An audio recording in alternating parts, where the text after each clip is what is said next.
আসসালামু আলাইকুম ওরহমতুল্লাহি ওবরাকাত। জটিল এবং কঠিন সমস্যা থেকে উত্তরণের পথ।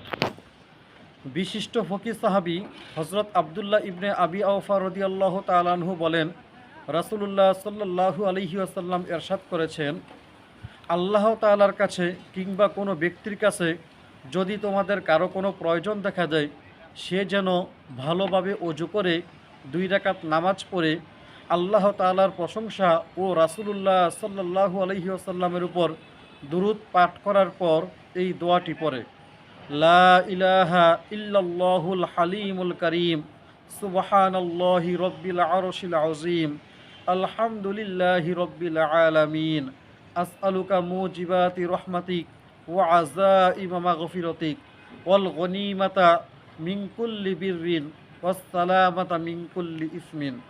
আল্লাহুম্মা লা তাদা' লানা যামবান ইল্লা গফারতা ওয়ালা হাম্মান ইল্লা ফাররাজতা ওয়ালা হাজাতান হিয়া লাকা রিদন ইল্লা কযাইতাহা ইয়া আরহামার রাহিমিন।